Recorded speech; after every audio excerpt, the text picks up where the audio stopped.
Hello, welcome to the fresh news series Tathastu, जहां हम कर रहे हैं इडियम्स की क्लास और ओरिजिन के माध्यम से ये सारे इडियम्स याद करते हैं। तो आज है हमारा डे 8 और सबसे इम्पोर्टेंट बात कि ये सारे के सारे इडियम्स एसएससी की क्यूटी को बहुत पसंद आ रहे हैं। तो चलिए शुरू करते हैं।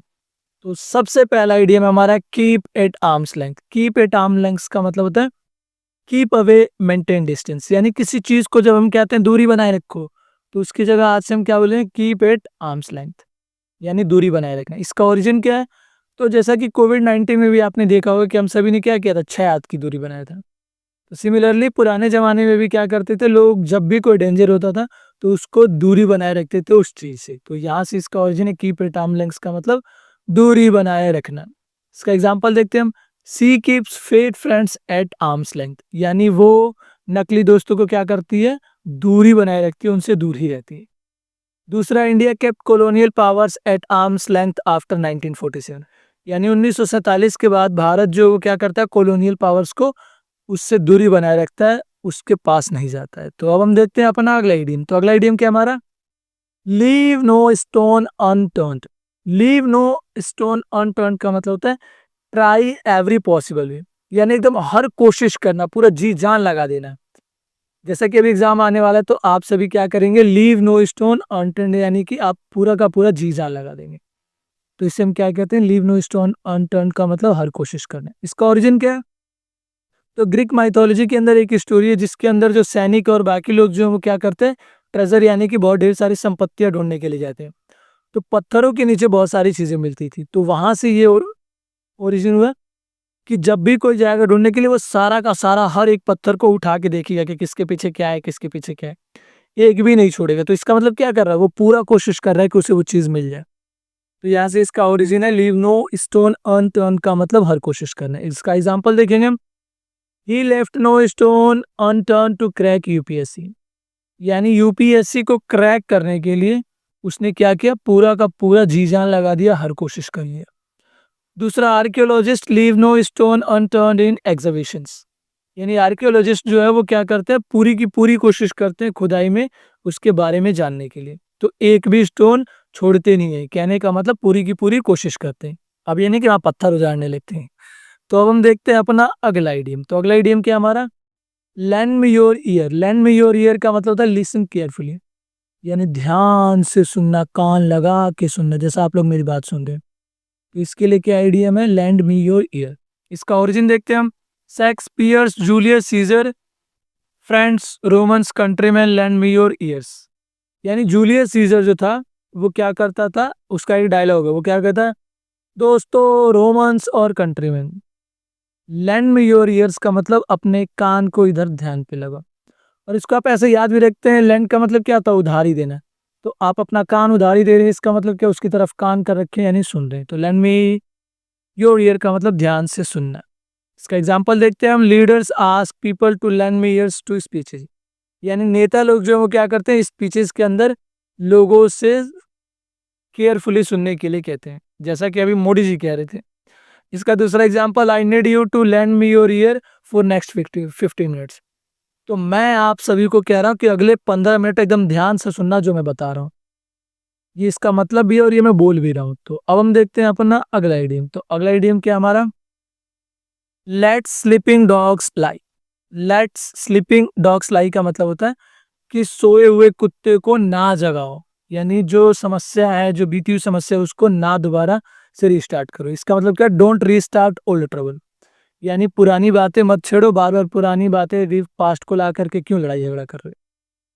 तो इसका ओरिजिन देखते हैं हम। तो 14th सेंचुरी में एक प्रोवर्ब था, it is not good as sleeping hound to wake. Hound का मतलब कुत्ता, यानी कि सोते हुए कुत्ते को मत जगाओ, अच्छी बात नहीं होती। इसका मतलब क्या है कि अगर कोई प्रॉब्लम है जो सो रही है तो उसको जगाइए मत, बेफालतू के काहे प्रॉब्लम लेना है, ऐसे ही लाइफ में इतनी सारी प्रॉब्लम है। एग्जाम्पल देखते हैं हम। Let sleeping dogs lie about the past scandal, यानी पुराने के जो स्कैंडल्स थे, यानी जो घोटाले थे, उन सबको क्या करें, मत छेड़ो, उसे रहने दो, ऐसे छोड़ दो। दूसरा, he wisely let sleeping dogs lie in office politics. उसने क्या किया, ऑफिस पॉलिटिक्स के अंदर जो गड़े मुर्दे थे उसको नहीं उखाड़ रहे हैं, यानी कि पुरानी बातें नहीं छेड़ रहा। तो अब हम देखते हैं अपना अगला इडियम। तो अगला इडियम है हमारा let the cat out of the bag. Let the cat out of the bag का मतलब होता है राज खोल देना, रिवील सीक्रेट। इसका मतलब ये कैसे हुआ, ओरिजिन देखते हैं हम। तो पुराने जमाने में जो फार्मर्स होते थे वो क्या करते थे, बॉक्स के अंदर या बोरे के अंदर सुअर के बच्चे बेचा करते थे, यानी पिगलेट्स। तो सुअर के बच्चे को हम क्या कहते हैं, पिगलेट्स। तो यहाँ से आप ये भी याद रखेंगे, रीजनिंग में याद आता है। तो पिगलेट्स जो हैं उनको ये बैग्स में क्या करते थे, भर के भेजा करते थे। लेकिन इन लोगों ने क्या किया, देखा कि पिगलेट्स तो बहुत समय ले रहे हैं, तो ये लोग कुछ कुछ बिल्लियां भी भर देते थे। तो जैसे ही ये खुला और बिल्ली इसमें से बाहर आई तो राज क्या हो जाता था, खुल जाता था। तो यहाँ से इसका ओरिजिन है let the cat out of the bag का मतलब राज खोल देना। Example, he let the cat out of the bag about the promotion, यानी उसने क्या कर दिया, अपनी प्रमोशन को लेकर के राज खोल दिए। दूसरा, media let the cat out of the bag about budget, यानी मीडिया जो बजट के बारे में जो भी है वो सारे के सारे राज क्या कर रही है, वो खोल रही है। तो अब हम बढ़ते हैं अपने अगले इडियम की तरफ। तो अगला इडियम हमारा loose once head. Loose once head का मतलब होता है पैनिक या लूज कंट्रोल, यानी घबरा जाना। जैसे कोई भी सिचुएशन हुई, आप क्या हो गए, घबरा गए, तो इसका मतलब क्या है, लूज ऑफ वंस हैंड। इसका ओरिजिन देखते हैं हम। इसका लिटरल मीनिंग जो है वही है। लूज वंस हेड का मतलब क्या है कि अपने सिर के ऊपर वो नियंत्रण नहीं कर पा रहा है। इसका मतलब क्या है, वो घबरा गया है, डिरा गया है। जैसा कि आप इस पिक्चर में देख रहे हैं, ये क्या हो गया, घबरा गया, डिरा गया है। एग्जाम्पल देखते हैं हम, he lost his head in exam hall, यानी परीक्षा के अंदर जाते ही वो क्या हो गया, घबरा गया। तो आपको घबराना नहीं है, कॉन्फिडेंट रहना है, आराम से सारी चीजें हो जाएगी। दूसरा example, the king lost his head during defeat, यानी हार के बाद क्या हो गया, हार के दौरान राजा जो है वो क्या हो गया, अपना कंट्रोल खो दिया, घबरा गया। तो अब हम बढ़ते हैं अपने अगले इडियम की तरफ। तो अगला इडियम हमारा make a beeline for. Make a beeline for का मतलब सीधे जाना, एकदम स्ट्रेट फॉरवर्ड। इसका ओरिजिन देखते हैं, बीज फ्लाइज स्ट्रेट टू हाइव। जो मधुमक्खियां है, कहीं भी वो मकरंद यानी कि फ्लावर के अंदर जो मटेरियल भरा हुआ उसको चूसती है, तो वो क्या करती है, तुरंत चूसने के बाद सीधे अपने घर पे जाती है जहाँ पे छत्ता है वो। तो इसका मतलब क्या, make a beeline for का मतलब सीधे जाना। एग्जाम्पल देखते हैं हम, students made a beeline for the bus, यानी स्टूडेंट ने क्या किया, बसों के लिए सीधे रास्ता बना दिया। दूसरा, tourist made a beeline for Taj Mahal, यानी टूरिस्टों ने क्या कर दिया, ताजमहल के लिए सीधा रास्ता बना दिया। तो अब हम देखते हैं अपना अगला इडियम। तो अगला इडियम है क्या हमारा, make hay while the sun shines. इसका मतलब होता है यूज अपॉर्चुनिटी, मौके का फायदा उठाना। जैसे ही आपने देखा कि कोई मौका आ रहा है, आपने क्या किया, दोनों हाथों और दोनों पैरों और मुंह से कस के पकड़ लिया कि जाने नहीं दूंगा। जैसा कि अभी बढ़िया मौका आ रहा है, अपॉर्चुनिटी, तो बढ़िया से पढ़ाई करो और क्लियर करो। ओरिजिन देखते हैं हम। तो फार्मर्स जो है, जब धूप होती है तो वो क्या करते हैं, अपनी फसलों को जो बचा हुआ शेष है उसको रख देते हैं, ताकि वो क्या बन जाए, भूसा बन जाए। हे का मतलब क्या होता है, भूसा। तो जैसे ही सूरज निकला वैसे क्या कर देते हैं ये लोग, भूसा बनाने के लिए छोड़ देते हैं। तो इसका मतलब मौका का इन लोगों ने क्या कर लिया, फायदा उठा लिया। एग्जाम्पल देखते हैं, he made hay while the sun shone in politics, यानी पॉलिटिक्स के अंदर क्या कर लिया उसने, मौके का फायदा उठा लिया। दूसरा, ट्रेडर्स मेक हे ड्यूरिंग फेस्टिवल्स, यानी ट्रेडर्स जो है वो क्या करते हैं, त्योहारों के दौरान मौके का फायदा उठा लेते हैं। जैसे दिवाली में बहुत सारी चीजें बेच देते हैं दिवाली से रिलेटेड। तो इसका मतलब क्या, उन लोगों ने मौके का फायदा उठाया। तो अभी आप भी मौके का फायदा उठाइए, सारी क्लासेस फ्री है, देखिए एग्जाम बढ़िया से दीजिए। अगला आइडिया में हमारा move heaven and earth. Move heaven and earth का मतलब तो डू एवरीथिंग पॉसिबल, यानी कोई कसर ना छोड़ना, एकदम पूरा जी जान लगा देना, पूरा एकदम स्वर्ग नरक सब एक कर देना। इसका ओरिजिन देखते हैं, एंशिएंट बिलीफ में जो गॉड होते हैं, गॉड यानी कि भगवान जो होते हैं, वो क्या करते हैं, हेवन और अर्थ दोनों को हिला सकते थे अपने एफर्ट से। इसका मतलब क्या है कि पूरा का पूरा वो दुनिया का हर जितना जोड़ हो सकता है वो लगा रहे हैं।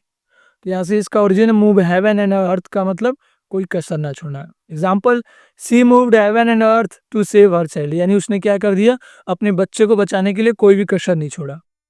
दूसरा, leaders moved heaven and earth to win elections, यानी जो नेता लोग हैं वो क्या करते हैं, इलेक्शन जीतने के लिए कोई कसर नहीं छोड़ते। और जैसा कि आप लोग इलेक्शन कैंपेन में अभी देख ही रहे होंगे, मोदी जी चाइना से आए तो उनको पंजाब की हेल्प करनी चाहिए, हिमाचल प्रदेश की हेल्प करनी चाहिए, उत्तराखंड दिल्ली की हेल्प करनी चाहिए, बट वो चले गए बिहार के इलेक्शन के लिए कि हमको कोई गरिया दिया है।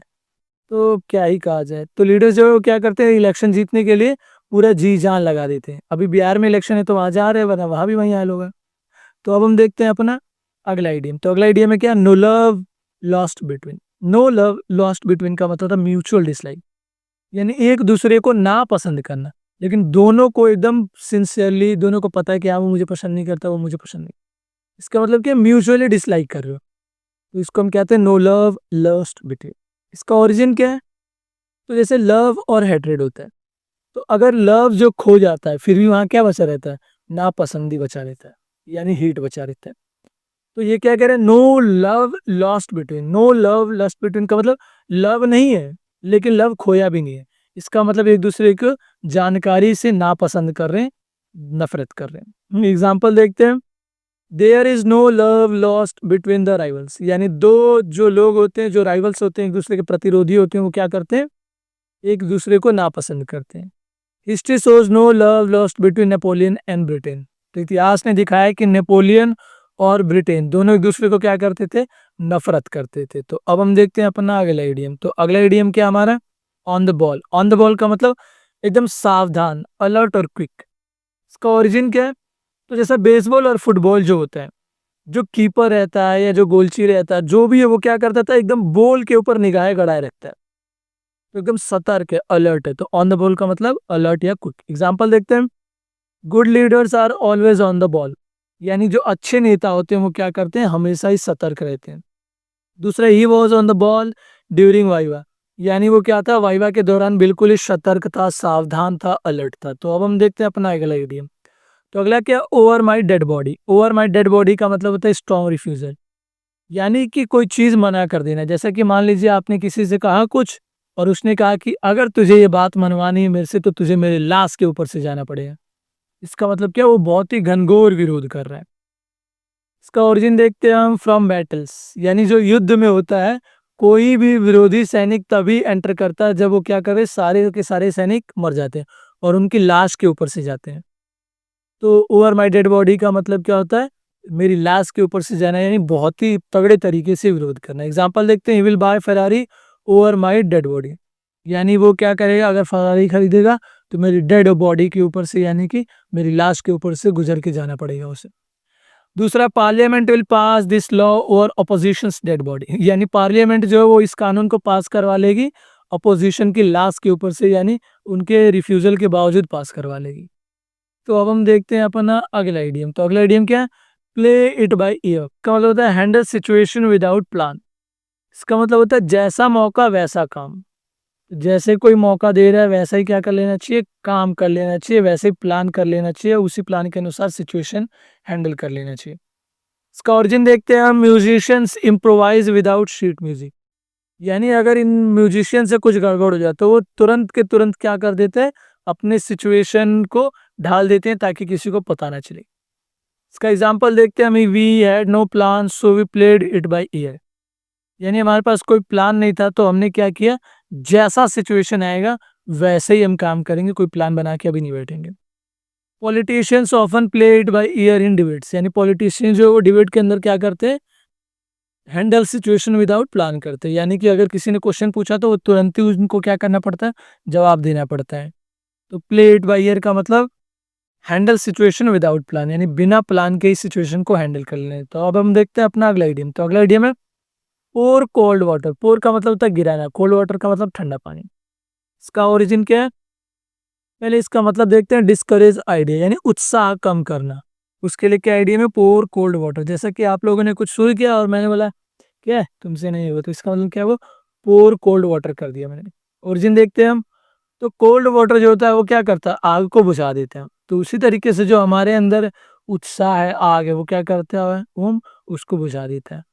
अब हम देखते हैं अपना इसका example, critics poured cold water on the project. यानी क्रिटिक्स जो है वो क्या कर रहे हैं? प्रोजेक्ट के ऊपर ठंडा पानी फेर दे रहे हैं, यानी कि उत्साह कम कर दे रहे हैं, डिस्करेज कर दे रहे हैं। Dad poured cold water on my Goa plan. यानी डैड ने क्या कर दिया? मेरे गोवा वाले प्लान पर पानी फेर दिया, सबके सब उत्सुकता को खत्म कर दिया। तो अब हम देखते हैं अपना अगला इडियम। तो अगला इडियम क्या है? Throw caution to the wind. Throw caution to the wind का मतलब होता है टेक रिस्क, यानी जोखिम उठाना। जब हम रिस्क उठाते हैं तो इसको हम क्या कहते हैं? Throw caution to the wind. इसका ओरिजिन क्या है? तो सेलिंग टर्म के अंदर जो ये कॉशन होता था, कॉशन यानी कि जो एयर वाला एयरफील्ड बलून जो होता है जिससे हम तैरते हैं, उसको अगर कोई फेंक देता था तो उसका मतलब क्या करो? वो बहुत ज्यादा रिस्क ले रहे हैं कि अब अगर आंधी तूफान आया तो इन्हीं का घाटा लगेगा। एग्जाम्पल देखते हैं हम, he threw caution to wind and invested money, यानी उसने क्या कर दिया, रिस्क को उठाया और मनी को क्या कर दिया, इन्वेस्ट कर दिया। दूसरा, Bhagat Singh threw caution to wind for freedom, यानी भगत सिंह ने क्या किया, जोखिम उठाया स्वतंत्रता के लिए। तो अब हम देखते हैं अपना अगला इडियम। तो अगला इडियम क्या हमारा, square peg in round whole. Square peg in round whole का मतलब होता है मिसफिट, यानी जो अनुपयुक्त व्यक्ति है, यानी जो फिट नहीं हो रहा है, उसके लिए हम क्या इडियम यूज करते हैं, square peg in round whole. इसका ओरिजिन क्या, बहुत सिंपल है। कारपेंटरी के अंदर आपको मान लीजिए क्या है, एक राउंड होल है और एक स्क्वायर का डब्बा हमें इसके अंदर डाला, तो क्या जाएगा, नहीं जाएगा।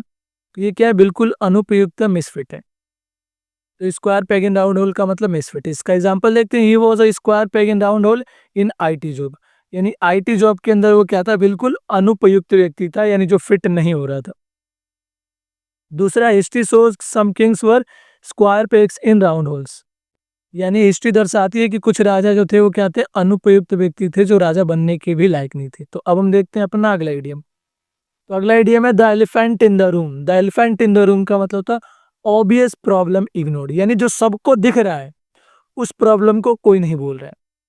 जैसा कि अभी आपने देखा ही होगा कि इतनी सारी क्लाइमेटीज के कारण, इतनी सारी क्लाइमेट इफेक्ट के कारण जो बाढ़ आ रहा है, कहीं कहीं सूखा पड़ रहा है, जो बाढ़ आ रहा है इतना खतरनाक खतरनाक भूस्खलन हो रहा है, उस पर कोई बात ही नहीं कर रहा है, जबकि ये क्या सबसे बड़ी प्रॉब्लम है। तो ये the elephant in the room है, यानी पूरे के पूरे लीडर्स इसको इग्नोर कर रहे हैं और विपक्ष की क्या ही कहें, वो तो बिल्कुल ही खत्म है। उसके पास इतना बढ़िया गोल्डन अपॉर्चुनिटी है, इतने सारे मुद्दे अभी भर भर के, बट वो किसी चीज का यूज ही नहीं कर रही है। खैर हम देखते हैं इसका ओरिजिन। तो जैसा कि इसके नाम से ही पता चला, the elephant in the room, यानी रूम के अंदर अगर एलिफेंट होगा तो सबसे बड़ी प्रॉब्लम क्या है, यही है कि एलिफेंट हमारे रूम में, बट हम क्या कर रहे हैं, इग्नोर कर रहे हैं और टीवी पे ध्यान दे रहे हैं। तो the elephant in the room का मतलब सबको दिखाई तो दे रहा है बट कोई बोल नहीं रहा है। एग्जाम्पल देखते हैं हम, inflation was the elephant in the room in meeting, यानी मीटिंग के अंदर क्या था, महंगाई जो था वो ऐसा प्रॉब्लम था जिसको सब लोग इग्नोर कर रहे थे, बट ये ऑब्वियस प्रॉब्लम था। His failure was elephant in the room at home, यानी उसका फेलियर जो था उसको क्या कर दिया गया, बिल्कुल ही इग्नोर कर दिया गया, जबकि वो क्या था, ऑब्वियस प्रॉब्लम था। तो अब हम बढ़ते हैं अपने अगले इडियम की तरफ। तो अगला इडियम है through thick and thin. Through thick and thin का मतलब होता है in good and bad times, यानी हर हाल में जो काम करता है किसी भी सिचुएशन में, उसके लिए क्या, थ्रू थिक एंड थिन। इसका ओरिजिन क्या है, तो पुराने जमाने में जब हंटर्स जाते थे तो उनको घने जंगलों से और पतले जंगलों से भी जाना होता था, लेकिन फिर भी वो क्या करते थे, कंपनी के प्रति सिंसियर रहते थे और शिकार करके लाते थे। तो थ्रू थिक एंड थिन का मतलब क्या होता है, हर हाल में। Example, true friends stand through thick and thin, यानी जो अच्छे दोस्त होते हैं वो क्या होते हैं, हर हाल में हमारे साथ रहते हैं, चाहे अच्छा समय हो या बुरा समय। दूसरा, allies supported India through thick and thin, यानी जो भारत के मित्र राष्ट्र हैं वो क्या करते हैं, हर हाल में भारत का सपोर्ट करते हैं। तो अब हम देखते हैं अपना अगला इडियम। तो call a spade a spade, इसका मतलब होता है स्पीक ट्रुथ ब्लंटली, यानी एकदम सीधा जिंदा बात कह देना, जो है वो एकदम मुंह पे कह देना। उसके लिए क्या इडियम है, टू कॉल अ स्पेड है अ स्पेड। तो इसका ओरिजिन बिल्कुल सिंपल ही है। स्पेड का मतलब क्या होता है, हुकुम। अगर आप हुकुम को हुकुम कह रहे हो, इसका मतलब क्या है, आप एकदम सच बोले, एकदम जिंदा सच बोल दे रहे हो। तो ग्रीक फिलोसफर के अनुसार भी क्या था, वो क्या कहते थे, कॉल अ फिग अ फिग, ट्रॉफ अ ट्रॉफ, और बाद में ये चल के क्या हो गया, स्पीड है स्पीड, यानी जो चीजें जो है बिल्कुल वही बोलो, एकदम ट्रुथ बोलो बिना मिलावट के। Example, he called a spade in meeting, यानी उसने क्या किया, मीटिंग के अंदर सीधी बात कह दी, एकदम जो बात था सीधा मुंह पे कह दिया, जिंदा। Gandhi ji called a spade against British, यानी ब्रिटिश सरकार के खिलाफ गांधी जी क्या करते थे, बिल्कुल सीधा सच बात कह देते थे। तो ये था हमारा ये वाला इडियम। तो अब हमारा इडियम खत्म। अब हमारे पास तीन खूबसूरत से क्वेश्चन, तीन में से दो मैं करवाऊंगा और एक आप खुद करें। तो पहला मैं करवा रहा हूँ, ध्यान से देखिए। He made a beeline for the canteen as soon as class ended, यानी जैसे ही क्लास खत्म हुई वैसे ही बी लाइन में वो मूव करने लगा। अब इसका मतलब क्या होता है, तो बी लाइन का मतलब होता है कि मधुमक्खियां जो होती है वो शिकार करने के बाद, रस चूसने के बाद सीधे कहाँ जाती है, अपने कैंटीन में, कहने का मतलब अपने हाइव में, बिहाइव में। तो एकदम सीधे जाती है, तो इसका मतलब क्या, गो स्ट्रेट टुवर्ड समथिंग। दूसरा क्वेश्चन खुद करोगे, तीसरा मैं बता रहा हूँ। There is an elephant in the room during the family dinner, what is meant here, यानी कि फैमिली डिनर में रूम में एक हाथी था। इसका मतलब क्या है, यानी बहुत बड़ी समस्या थी बट उसको क्या कर रहे थे, इग्नोर कर रहे थे। तो the obvious issue everyone is ignoring, तो ये हो जाएगा ऑप्शन नंबर बी। तो ये था हमारा आज का क्वेश्चन। दूसरे क्वेश्चन का आंसर आप कमेंट में कीजिए। तो बस आज के लिए इतना ही, मिलते हैं अगले वीडियो में। जब तक आप मस्त रहिए, स्वस्थ रहिए, खुश रहिए। Keep learning, keep smiling, bye bye.